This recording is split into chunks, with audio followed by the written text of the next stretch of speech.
finally, Miss Cassie Leong, Miss Cassandra, kilala niyo po si Xiaolong? Hindi po, Madam Chair.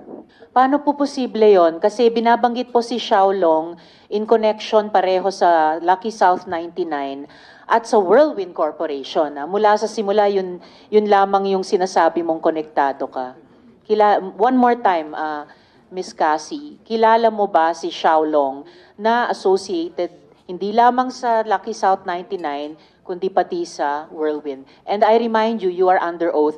Ito yung unang pagsagot mo sa amin, so magandang totoo yung isasagot nyo sa amin. Kilala nyo ba si Xiaolong? No po, Madam Chair. Okay, tatanungin pa namin ikaw ulit sa mga susunod. Director, hindi, bago ko yung follow-up question ko kay Director.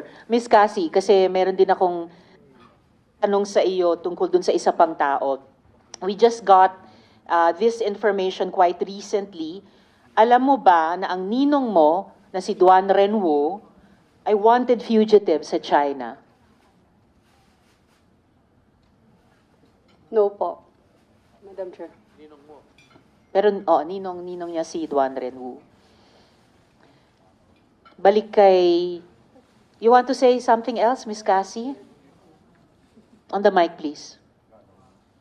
Wala po, Madam Chair. Alright, matatanong ka Madam pa Chair, namin. hindi- Senator hindi- Joel, before I hindi go lang po back ako to Director. Hindi lang po ako makamove Director on because Casio. hindi niya gaanong kilala and yung relationship niya kasi kay Duan Renwu, ninong mo lang siya. Hindi ka ba niya empleyado o ka-partner? Partner po sa business. Partner sa business. Sa Whirlwind po. Sa Whirlwind. Opo. Okay. Mr. Chair. Sa hindi ka Whirlwind niya na empleyado? konektado si Xiaolong. Hindi ka empleyado ni Hindi, Duan si Renwu? Duan Renwu po. May ninong po. Bukod kay ninong mo na si Duan Renwu na tinatanong ngayon ni Senator Joel, yung Xiaolong na inulat ng PAOK sa Cebu ay konektado din sa Lucky South 99 at saka sa Whirlwind Corporation. Hindi ko po kilala, Madam Chair. That's impossible since ikaw ang boss sa So kasi Whirlwind. Senator Joel. may question lang is dun lang sa Whirlwind kayo magka-partner ni Duan Renwu? You mean which? Sabi mo kasi magka-partner kayo sa Opo, negosyo. sa Whirlwind po. Whirlwind. Opo. Doon lamang wala na kayo ibang pinag-partneran? Like? No, you Kung meron answer kang the negosyo question. ka, We ask the kung meron question. kang negosyo, meron ka pang ibang pinartneran, kung anong partner yon kasi magkasama kayo sa isang bahay, tama po ba? Kasi isa yung address nyo eh. Opo. So, Tama okay. po, So, Mr. Chair. hindi ko iniisip na magka-partner kayo, partner-partner, dahil kagaya ni Alicel, hindi ko iisipin yon. But other than that, ng Whirlwind, may ibang partner pa kayo ni Duan Renwu?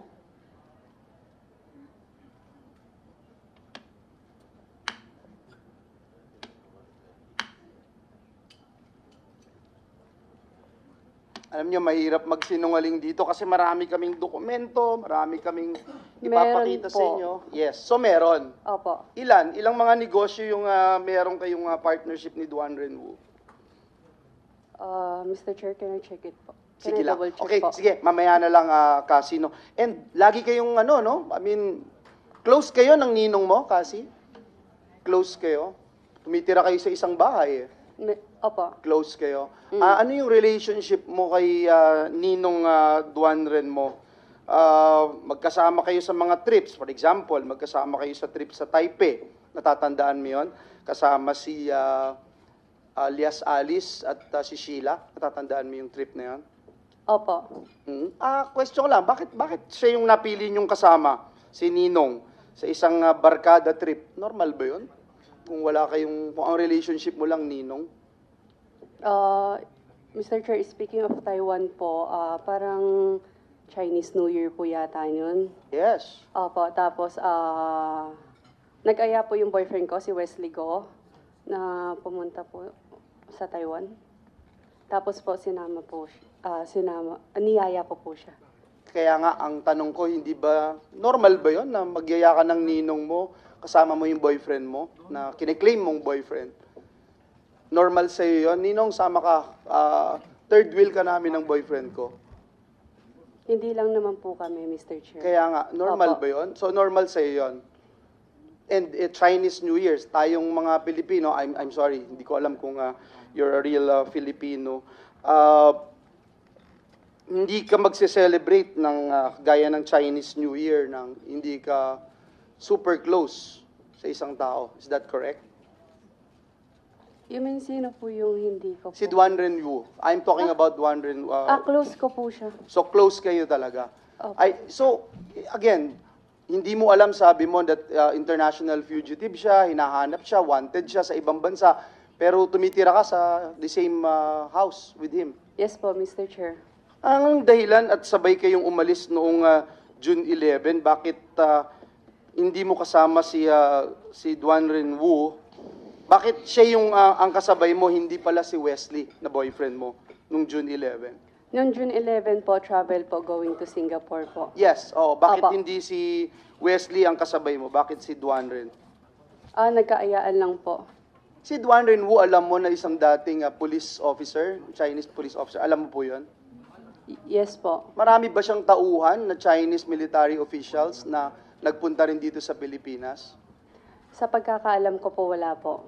Meron po kasi, no, marami pong nandito at sila yung tinuturong notorious dun sa mga torture chambers, mga kidnapping at mga crimes that committed here. Bakit ka nasa Malaysia nga pala, Miss Cassandra, with the Guo siblings? Kasi hindi ka sumabay sa kanila papunta doon, di ba? Tama po, Mr. Chair. Bali po si Wesley Go po, nag-message po siya sa akin na magta-travel po sila going to Malaysia. Sinabi niyang tatakas sila. No. Hindi mo alam na tatakas si Sheila alias Alice at si Sheila patungong Malaysia? No po, Mr. Chair. Sige po. Madam Chair, I will not take the time of our colleagues. I will just propound my questions later. Thank you. Salamat. Thank you din, Senator Joel.